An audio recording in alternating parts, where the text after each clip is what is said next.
बंदो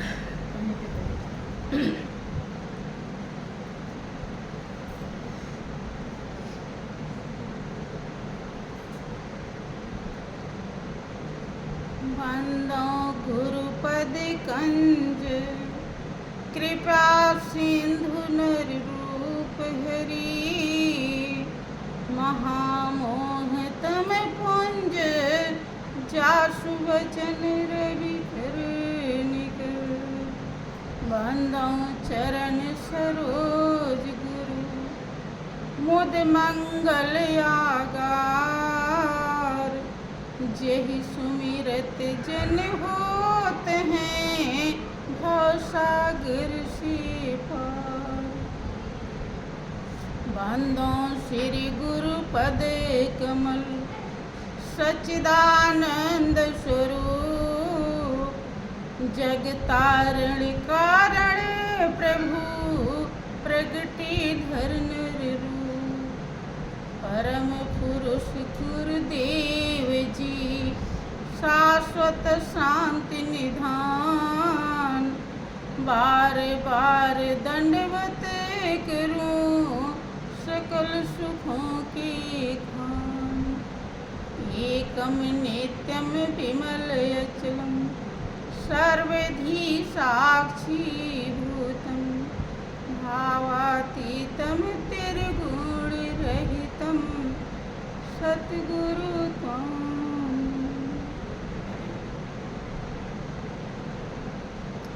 बोलिए प्रेम से श्री सद्गुरुदेव महाराज की जय, श्री सच्चिदानंद भगवान की जय, वृंदावन बिहारी लाल की जय,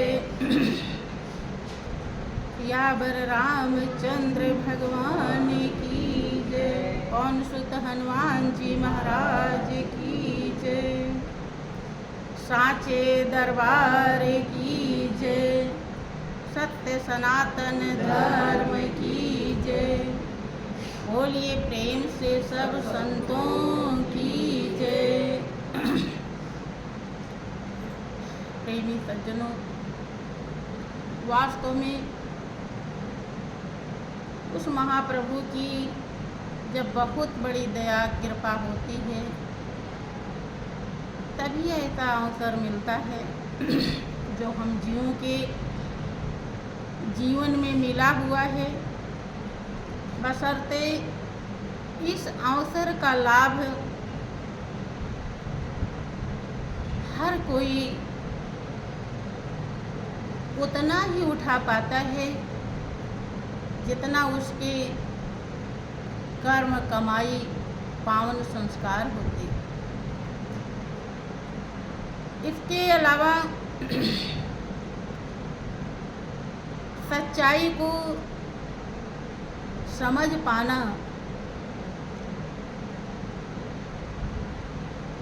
आसान नहीं बताया जाता, कारण कि जन्म जन्मांतर से हर मनुष्य प्राणी दुनिया के चकाचौंध में उलझ करके इस दुनिया से चला जाता है। महापुरुषों का अनुभव है कि जो जो जन्म लेकर इस दुनिया में आवे वही इस दुनिया को देखकर फूला नहीं समा। ये दुनिया बहुत ही अच्छी लगती है। आपने देखा होगा और पूछ भी सकते हैं कि इस दुनिया से जल्दी से कोई भी जाना नहीं चाहता, चाहे वो कितना मजबूर क्यों ना हो। लेकिन जिसने इस दुनिया के रहस्य को समझा उसने अपने अनुभव को व्यक्त किया कि ये है दुनिया बड़ी खूबसूरत और जिसकी रहती है तुमको ज़रूरत, पर ये माया की मोहनी मूरत दिल लगाने के काबिल नहीं। इससे इस दुनिया में रह करके इसे केवल काम लेना चाहिए, ये सत्संग समझाता है। संत का संग समझाता है, लेकिन बहुत ही ध्यान देने की ज़रूरत है। संत का संग, सत्संग हजारों लाखों में कोई एक होता है जो सत्संग करता है, संत का संग करता है। आ जाते हैं, सुन लेते हैं, लेकिन कोई बिरले होता है जो मनन करता है, और उसमें भी कोई बिरला होता है जो चलना चाहता है, और उसमें भी कोई बिरला होता है जो पहुंचता है। भगवान कृष्ण गीता में समझाते हैं कि हजारों जब सुनते हैं तो एक गुनता है, जब हजारों गुनते हैं तो एक समझता है, और जब हजारों समझते हैं तो एक चलता है, और जब हजारों चलते हैं तो एक पहुंचता है। इसी बात की पुष्टि माँ पार्वती भगवान शंकर को अपना अनुभव व्यक्त करते हुए करती हैं। नरसहस्र मह सुनहु पुरारी, कोई एक होए धर्म व्रत धारी। ये पुरारी, हजारों मनुष्यों में कोई एक बिरला होता है जो धर्म का व्रत लेता है। देखते हैं हम इस दुनिया में कि आप कोई भी प्रोग्राम आपके घर में होता है, शादी ब्याह, जन्मदिन, तो देवी देवता भवानी सभी को आप पूजते हैं? नहीं पूजते? पूजते हैं, लेकिन बड़े विधि विधान से पूजते हैं। कोई भूल ना होने पावे,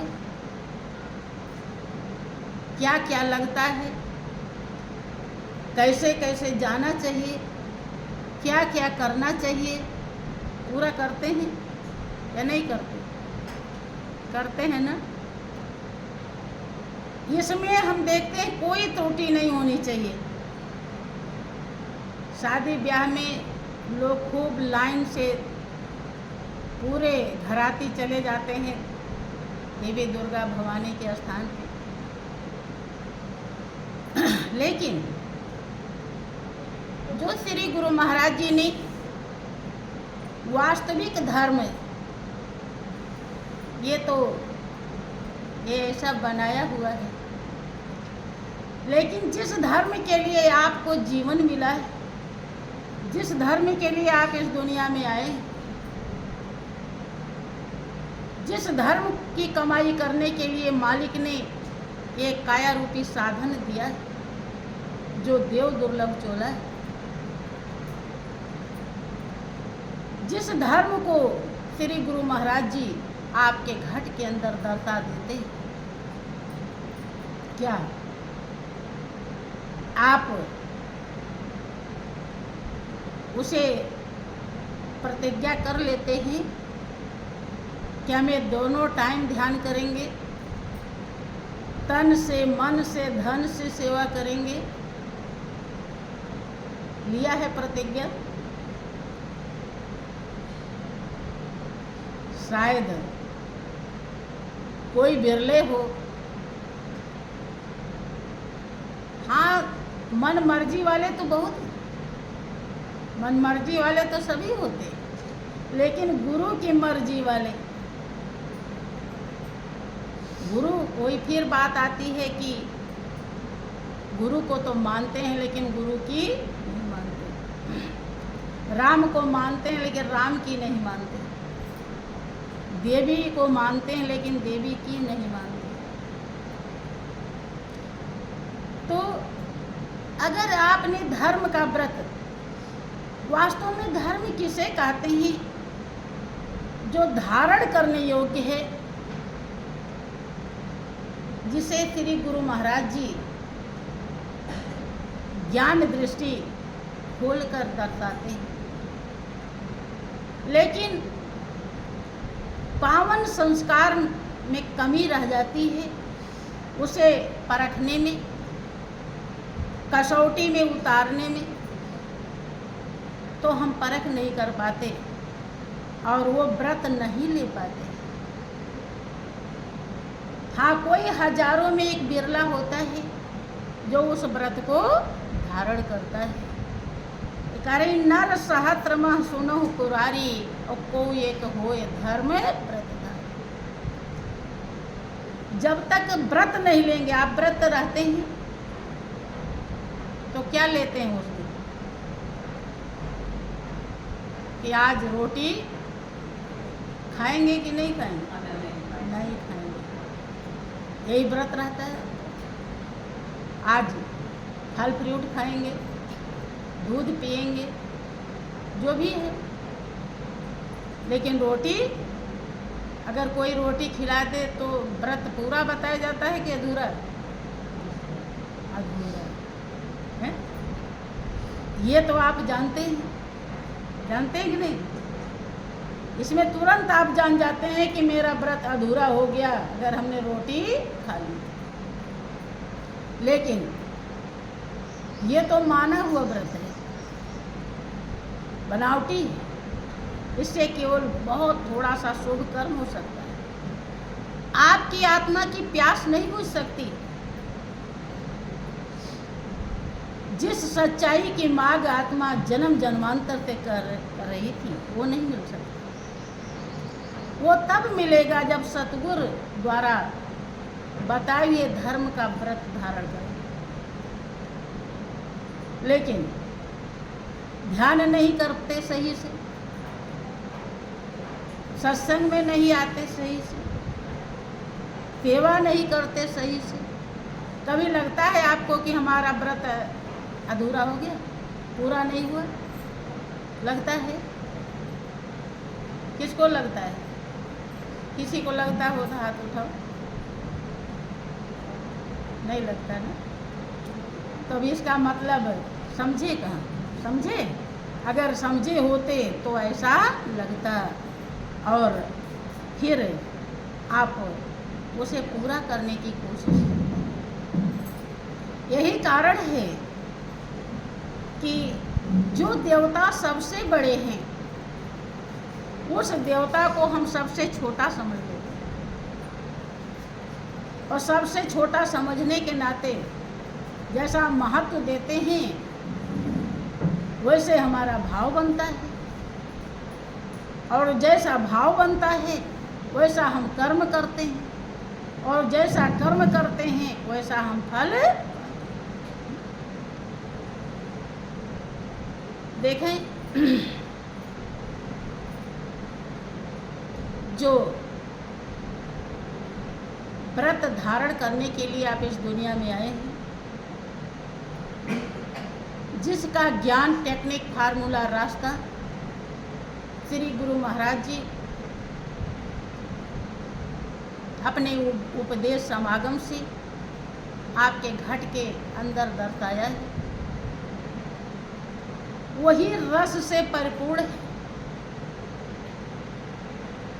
उसमें ऐसा रस है कि ऋषियों मुनियों ने हड्डी गला के उस रस को पिया, राजाओं ने हस्ती मिटा के उस रस को पिया।